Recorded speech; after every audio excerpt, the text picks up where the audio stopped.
Low ದಾಸ, ನಿನಗೆ ಇವಳ ಮೇಲೆ ಇಷ್ಟೊಂದು ಕೋಪ ಇದ್ರೆ ಒಂದು ವಾರನೋ ಒಂದು ತಿಂಗಳನ್ನ ಇವಳನ್ನ ಇಲ್ಲೇ ಕೂಡ ಹಾಕು.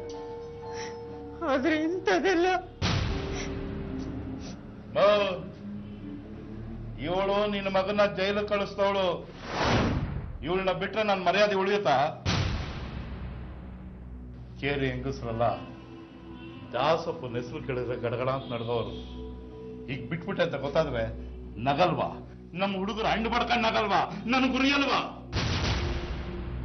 ದಾಸ, ನೀನು ಹಾಳಾಗಿ ಹೋಗ್ತಾ ಇದೀಯ, ಜೈಲ್ಗೆ ಹೋಗ್ತಾ ಇದೀಯ ಅಂದ್ರೆ ನನಗೆ ಬೇಜಾರಾಗುತ್ತೆ. ನಿನ್ನ ಮಾನ ಮರ್ಯಾದೆ ಹೋಯ್ತು ಅಂದ್ರೆ ನನ್ನ ಹೋದಂಗೆ. ಇವಳು ಮಾನ ಹೋದ್ರೆ ಇವಳು ಬದುಕಕ್ಕಾಗಲ್ಲ. ಏನು ಪ್ರತಿರೋಧ ತೋದೆ? ಯಾಕೆ ಕಲ್ಪರ ಸುಮ್ಮನೆ ಕೂತಿದ್ದಾಳೆ? ಒಂದು ಹೆಣ್ಣಾಗಿ ನನಗೆ ಇವಳು ಸಂತಾನ ನೋಡಕ್ಕಾಗ್ತಾ ಇಲ್ಲ. ದಾಸ, ನೀ ಸತ್ತು ಪರವಾಗಿಲ್ಲ, ಆದ್ರೆ ಇವಳಿಗೆ ಅದು ಆಗ್ಬಾರ್ದು.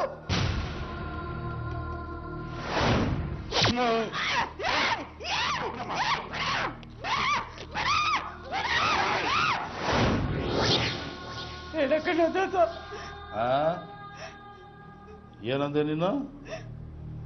ನಾನ್ ಸತ್ರು ಪರವಾಗಿಲ್ಲ, ಇವಳಿಗೇನು ಆಗ್ಬಾರ್ದ?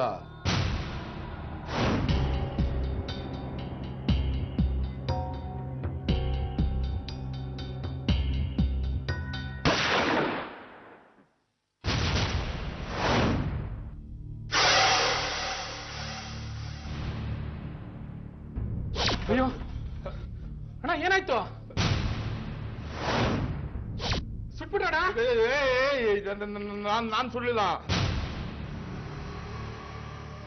ನನ್ನ ಮಾತು ಕೇಳಿಲ್ಲ. ಬುಲೆಟ್ ಈ ವಿಷಯ ಯಾರಿಗೂ ಹೇಳ್ಬಿಡ್ರು. ಆಯ್ತು ಆಯ್ತು, ಯಾರಿಗೂ ಹೇಳ್ಬಿಡ್ರ ಆಯ್ತಲ್ಲ.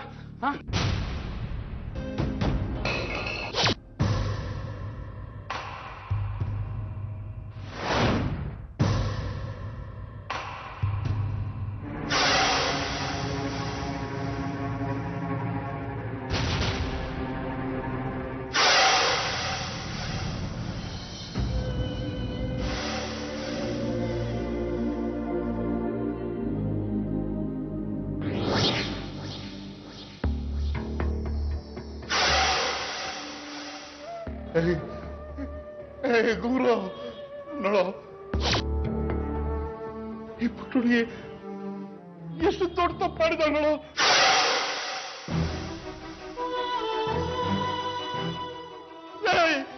ಅದ್ ಯಾವಾಗ ನಮ್ಮಮ್ಮನ್ ಸಾಯಿಸ್ಬಿಟ್ಟ, ನಮ್ಮಮ್ಮನ್ ಸಾಯಿಸ್ಬಿಟ್ಟ. ಅಮ್ಮ ಅಮ್ಮ,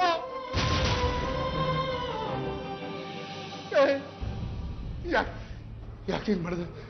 ಯಾಕೆ ಹಿಂಗ್ ಮಾಡಿದೆ? ಯಾಕೆ ನಮ್ಮಮ್ಮನ್ ಸಾಯಿಸ್ದೆ?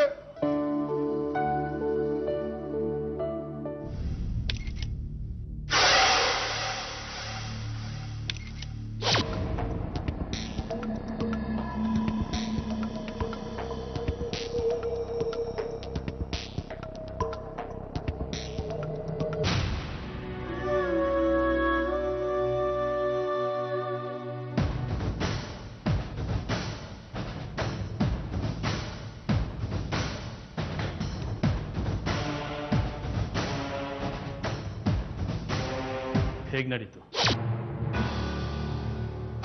ಇವಳೆ ಸರ್, ಇವಳಿಗೆ ಮೊದಲಿಂದನೂ ನಮ್ಮಮ್ಮನ ಕಂಡ್ರೆ ದ್ವೇಷ.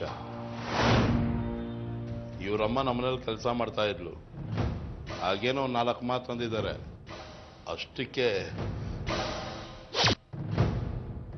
ಅಷ್ಟಕ್ಕೆ ಪಿಸ್ತೂಲ್ನಿಂದ ಹೊಡೆದ್ಲ? ಇದೇ ಪಿಸ್ತೂಲ್ನಿಂದ ಗುಡ್ಡ ಹಾರಿದ್ದು ನಿಜನಾ?